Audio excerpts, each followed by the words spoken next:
Hey guys, Ronan Sliders here with a new episode of Player's Perspective, the interview series where I talk to those involved in geek culture and get to know them a little bit better. Standing by with me is a lady who's all about art, photography, and DIY, with a bit of Disney thrown in for good measure. She has a passion for creativity and wants to share it with the world. Ladies and gentlemen, please welcome Miss Amanda Flagg. Amanda, welcome to the show. Hey, thanks for having me, Patrick. I'm really happy to be here. So you are a graphic and artist designer. You design comic book, video game inspirations and T-shirts and paintings. You have a diploma in design and illustrations from Capiano University, and you're a member of the Society of Graphic Designers of Canada. So clearly, art and creativity is a big part of your life. So how did you get into it all? Well, I've always been an artist. Even when I was a kid, I drew on the back of the couch with a marker. And I drew Bert and Ernie, and it was so good that my parents blamed my brother, who was 3 years older than me. So I've always had a bit of an artistic background. I've done art all through high school. I did an advanced application in arts and received a grade in that. And I went through to Capilano University through the IDEA program, which is illustration and design. And it was a really cool program. I really liked it. It was 3 years. And in between the years, I actually did a little summer job in a screen printing shop here in Burnaby. And during that time, I actually learned how the process of screen printing T-shirts really worked. And I didn't really think much of it at the time. I thought it was cool. And when I went back to school, I started doing more design work. And when I did some design work, I thought, well, hey, these would probably look good on T-shirts. And at the time, threadless had started becoming quite popular. So I decided to try my hand at that. Didn't end up going so well, but I sent some of my designs over to a t-shirt company online called Snorg Tees.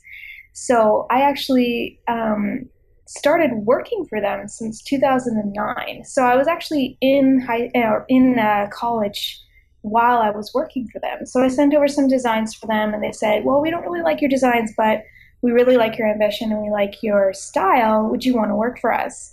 And they started sending me ideas, and I turned those into t-shirts on a daily basis. And that's kind of how I started. I did go to college for illustration and design, but it was really Snorkties that got me into the more geek pop culture t-shirt designing.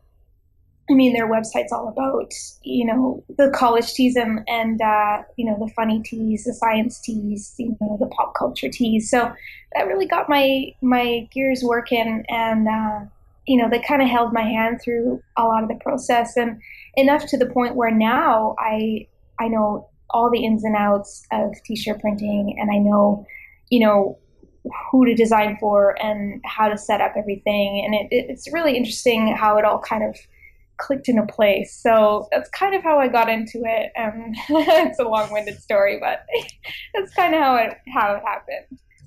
So you were very much a diamond in the rough that they were willing to polish. I guess so.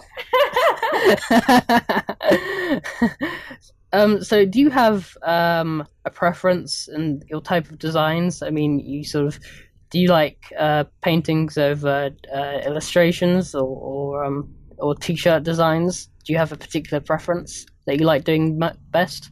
I think because I have been doing t-shirt design for so long, it's actually probably my favorite medium now. It's a lot. I think digital for me is very freeing. It's very manipulable. So like I can manipulate things that I like digitally much easier than you can traditionally. So, I mean, I do enjoy painting, but I think after a long period of time doing everything digitally, it's like if I make a mistake, I immediately try and go Control Z, like I try to undo it when you can't. So I really do like digital medium the best. T-shirt designing, it's kind of fun to get away with, the pop culture parodies and still have people really enjoy it. So Cool. So, where would you say your passion and ideas come from? Do you like have any eureka moments where you think, oh, I've gotta draw this or anything like that?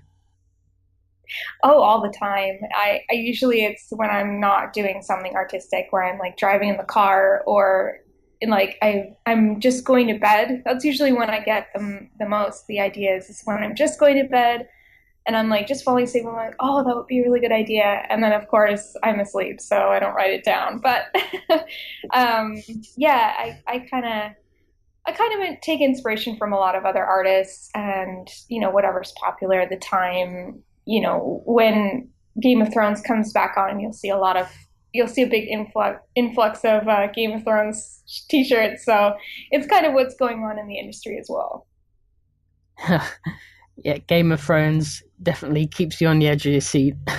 Yeah, it Yeah, certainly does. yeah.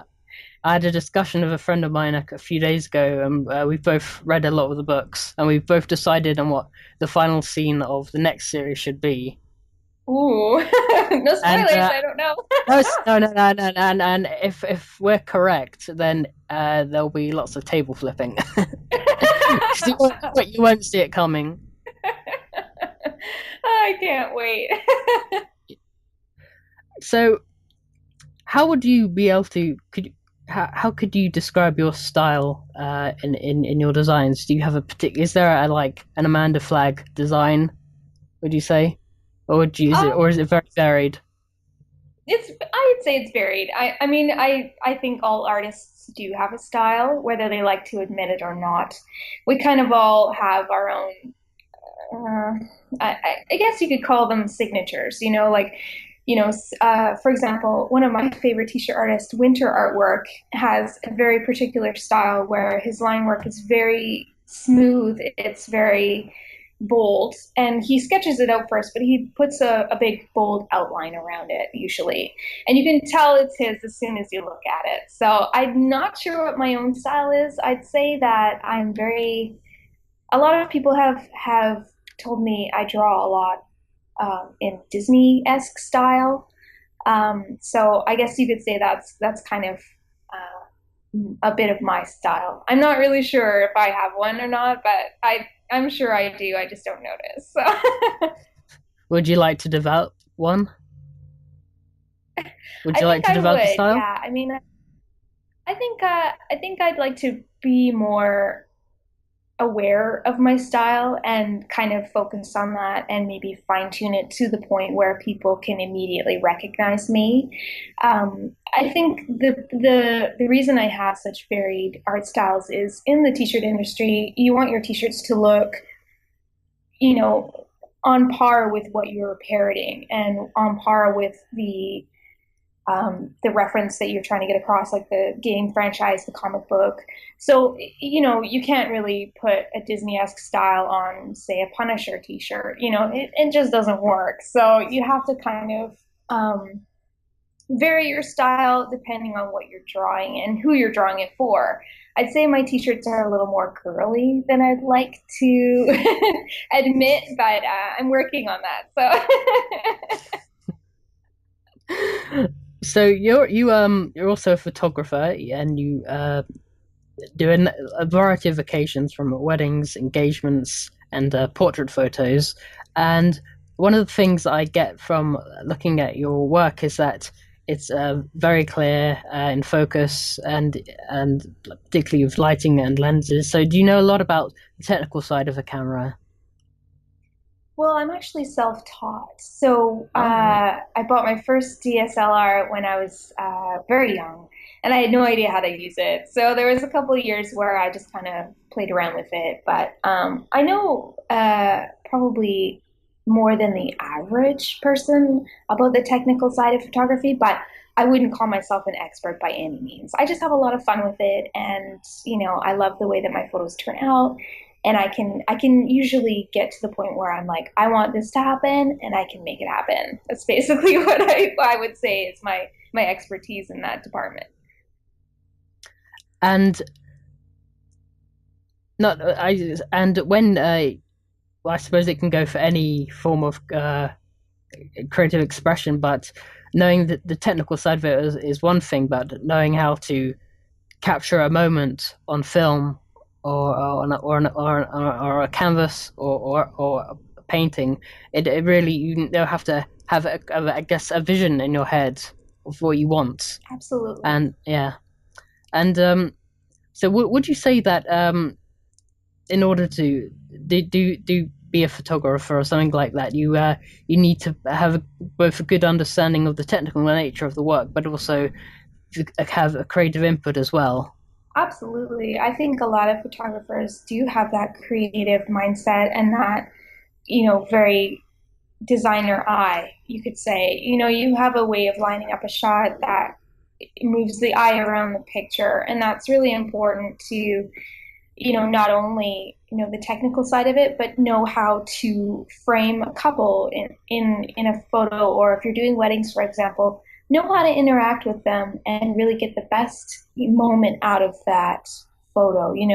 Whether it's you crack a joke in the middle of their pose and you make them get that really natural laugh and you capture that moment, or whether you really know how to tell them how to move into a good pose that really gets that natural reaction, that really, that look of love that people have on their wedding days. So it's a combination of both, and I think that having an artistic eye really does help.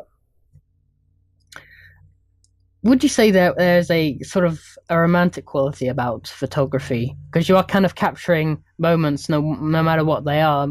May if it were like be it a couple or just or like an animal like a cat or just or sort of like a big sort of open field. Would you say there's a kind of a real sort of romanticism about photography? Absolutely. I mean, you have to kind of appreciate what you're taking a photo of, and that in itself is romantic. The bond that you have with nature, whether it gives you just that perfect lighting is really romantic. Or, at weddings and stuff, of course you've got the romance and everything during the moment. But I mean, there's even moments at weddings where I cry. I don't know the bride and the groom, and I tear up. It's just like you're caught in that moment, and you're kind of the fly on the wall almost, and you're really putting yourself right in the middle of it, and you're trying to capture those moments forever. And that in itself is romantic too, knowing that you are there capturing those moments that they will look at forever. And I think that is a huge romantic part of it as well. Yeah, you're absolutely right. Now you were also into DIY crafting as Yes, well. you can say that. Yeah. So so what kind of things do you make, I guess? Well, I do all sorts. I love to, while I do love to do digital things, I also really love to make stuff with my hands. I am a very practical person in that sense, where I like to make something tactile. And I do a lot of crochet. I recently got back into making little felt ornaments. So I did make some Zelda ornaments a while back, and they were really popular. And I recently did a little giveaway on my fan page where I gave away some of those ornaments. So I got to make them again. It was a lot of fun. So those are the kind of things I make. I'm trying to think of what else I would do. I like to do like upholstery, and I like to do like a lot of painting and stuff like that, or like refurbishing old items that I find into something new. So it's just whatever comes to me. If I'm like, oh, I feel like doing this today, and I just like go out and do it. So it's good to kind of get away from the computer sometimes. And and have you ever considered make turning that into a business at all? Like to supplement all your other creative outlets? I'd like to do something similar to that, but I just don't have the time. If I did have the time, I would definitely want to do something like that. On the professional side, maybe make a little Etsy store or something like that. But it's all about time. I don't have a lot to spare, but I mean, it is on the back burner should I ever, decide to stop doing it. But yeah, it's definitely something I've considered, definitely. So. Yeah, well, I think you should definitely consider it. Oh, thank you. So you mentioned it earlier, but you also you have a great love of Disney, and you cite that as an Absolutely. inspiration for for your designs, and of course they're mostly based on fairy tales, and particularly if you grew up in the '90s, it certainly holds a special place in your heart. Absolutely, and I did. So Yeah, and as did I as well. it's So I grew up on all that stuff. So what would you say its appeal for you is? well, I think definitely it's the magic side of it. It's very magical, it's very bright, it's very I guess we'll use the word romantic again. It's all about the, dreams come true, the fairy tales, the princesses. I really find the interest in both the heroes and the villains. Both characters are developed really well, are really interesting, and you always need a villain for the hero. And I really love their formulas in their movies, and I really also find inspiration in the colors and the line work. Disney animators are a huge inspiration for me, and Glenn Keane is my favorite. It's I don't know. I really find I think when I was a kid, like I grew up with the movies, and the artwork really inspired me that way. I think it's the fairy tale and the magic side of it that's a big inspiration to me. So Mm. Yeah, I for one have probably much prefer the original kind of 2D hand drawn style that mhm, they had over the kind of the more Pixar 3D generated stuff like absolutely. cars or whatever. And so and also I was sort of so used to them being musicals because yeah, I would go to them Yes. and they'd always sing, and so when something like Toy Story came along, I was kind of confused because I thought, well, why aren't they like singing or something? And I just thought I didn't know any better then. I just thought that's how it was. Yeah, it's very true. I do love Yeah, that musical side of it too. It's hard to portray that in artwork, but I mean that is a huge yeah. inspiration is the music as well. I guess you could draw musical notes or something. There you go. I'll put that in my next shirt. Yeah. So one of the places I'd really like to go sometime is Canada, and being a native, what would you recommend if I were to go there? Well, it really depends on what kind of, thing you're interested in doing. Like Canada is a pretty big country, and all of our provinces have a little bit of something for everyone, I'd say, but we all have something different as well. Vancouver, I'd say, is one of the biggest tourist attractions, touristy cities, I'd say, as well as Montreal. Um, I'd say if you were coming to Vancouver, you'd probably come here to maybe explore the urban side of it. It's kind of an interesting city where the urban side meets nature very closely. So one minute you're driving downtown Vancouver, the next minute you're driving through Stanley Park. So it's just like you don't there's no boundary. You're just automatically in the park. So I think that's a huge part of our culture here is we're very West Coast, we're very nature oriented. So a lot of our pastimes include, hiking, mountain biking, skiing, snowboarding, kayaking. We're outdoorsy. So I guess it depends on what you're interested in doing when you're here. But I'd say that's what Vancouver has to offer anyway. And so are parts of the country, are they quite different and what do they offer then? Yes, yeah. I mean, the interior is such as like Saskatchewan. I mean, Saskatchewan is very flat. It's very, very flat. No offense to Saskatchewan people, but there's not too much to do there.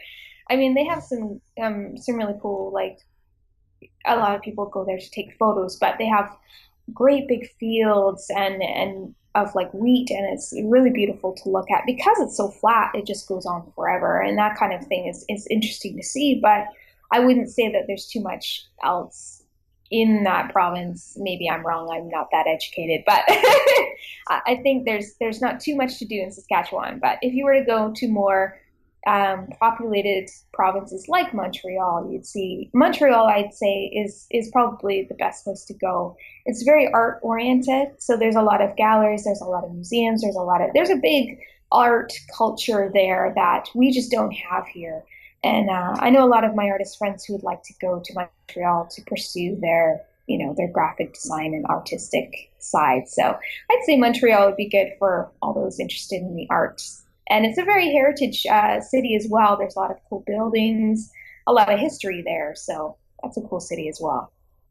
Mm. And as Montreal is in Quebec, and that is a French province, so is that like having a country within a country? I They'd don't know like how to that would think work.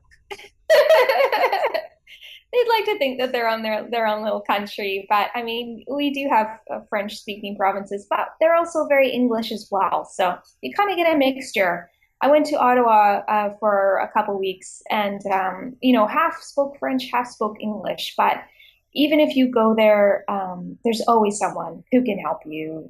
There's signs in both French and English, and all the museum tours have both options. So, I mean, even if you do go and you're afraid that everyone's going to speak French, it's not that bad. I guess if you speak French, then you're all set. Yeah, you'd be pretty good to go. I unfortunately forgot all the French I learned in school, so I'd have to go on the English Yeah. tours. I'm sure if I like broke out the Rosetta Stone, I'm sure I'd be fine.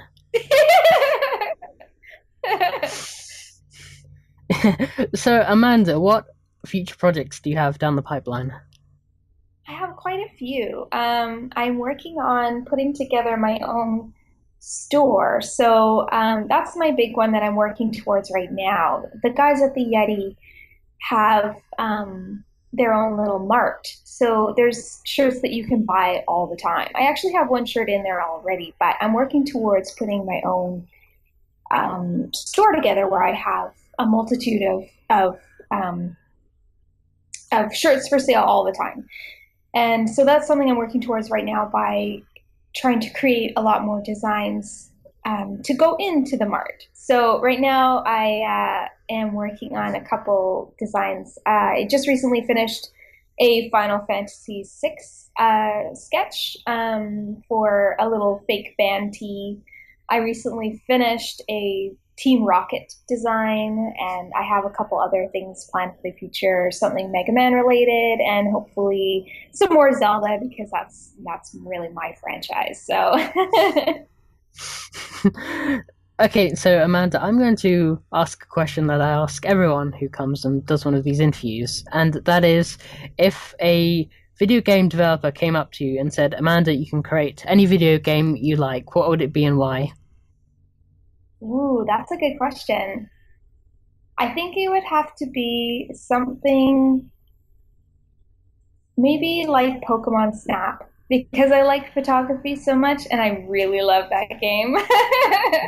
Maybe it would be something more like the Zelda games where, sometimes you get the Picto box and you have to go around and take, photos of certain people and you get points for doing that. So I think it might be a mixture of the two. So instead of taking pictures of Pokemon, maybe you'd go around like a city and try and find interesting things to take pictures of. Or maybe you'd have a task like someone would say, oh, I need a picture of something yellow, but it's fluffy. So you'd have to run around the city and find it, and take a picture of it or something. And it could be anything. You could be creative with it or you could be literal with it. I think that's probably something I would make. Yeah, I think Pokemon Snap, I loved playing that game. It was really therapeutic, I felt, just going around Isn't it? taking Yeah. pictures. And like you kind of like write that down on paper and it doesn't sound too great of a concept, but like when you sort of put it on the screen, it's actually well done. And of It's a course, then you heck of a lot of yeah fun. yeah, and then when you found out you could do certain things to get the Pokemon to evolve into other creatures, so, and you have to quickly take those pictures as well. It could be quite Yeah. almost a bit stressful as well. You don't have a lot. If you're on a set path and you only have so much time before they go out of focus. Yeah, absolutely. Yeah, Yeah. you only have a certain amount of time to change them and then take the photo because you're moving. So I love that. I Yeah. love that game. That's a lot of fun. Have you seen Pokemon The Origin? No, I haven't. No, it's sort of like a four-part anime retelling of the original Game Boy games. Oh, that sounds fantastic. So it's based on Red and Blue, and you play you don't you, and it's not play, but it follows a character called Red. It's not Ash, and so it's based on Red and his rival Green, who's sort of based on Gary, but he's not quite that. And then, but Professor Oak's still in it, and it sort of basically follows the story of the games, like a very condensed version of the games. And so you start off getting the first Pokemon, which is Charmander, and then it kind of goes all the way until you to the fight with Mewtwo. So it's kind of cool. Oh, wow. That sounds cool. I'm gonna have to look that up. Yeah. Although in between each episode, it does condense a lot of things happening. So like between the end of the first episode and like the second one, Reddit's like already faced like three other gym leaders because it wants to get you to a certain point in the story, and then it picks it back up from there. Right. Oh, And that's so really it's like, interesting. yeah, so it's really fun to watch, and it's kind of cool seeing like an adaptation of games I played years ago. Oh, absolutely. Yeah. That sounds amazing. So yeah, it's definitely check it out. It's out there. I'm not sure if it's dubbed or I know there's like a sub of it somewhere, but I don't know if it's dubbed. But it's easy That's enough okay. to I'm follow. fine with subtitles. Yeah. So Amanda, what do you have to say to all the fans and people who've been following you and your artwork since you started? Gosh, well, I have to say a huge thank you because I wouldn't be anywhere if I didn't have them supporting me and checking out my art every week or buying my t-shirts or sending me requests and nice messages. I would have stopped a long time ago if I hadn't have been successful on my own. And so I really have to say thank you for supporting me and for sharing with your friends and really being there for me, when I have questions or, doing giveaways or t-shirt sales. It's been a blast. I love having everyone follow me and interacting with me on my page. It's just the best. So thank you to everybody. Awesome. So whereabouts can we find you, Amanda, on the internet? Well, you can usually find me on my Facebook fan page. That's probably the best place to go for all of my up to date news, which is facebook.com/ Amanda Flagg Design. My last name has two G's in it. So you can usually find me there and keep up to date with all of my short sales and my work in progress and all sorts of fun stuff there. And you can also follow me on my Twitter if you like. It's at Amanda Flagg. So you can find me in those two places the best, I think. And yeah, All right. Well, those links will be in the description below this video if you would like to check those out. thank you. So, Amanda, it's been a delight talking to you today. Oh, you as well, Patrick. Thank you so much for having me. I had a lot of fun.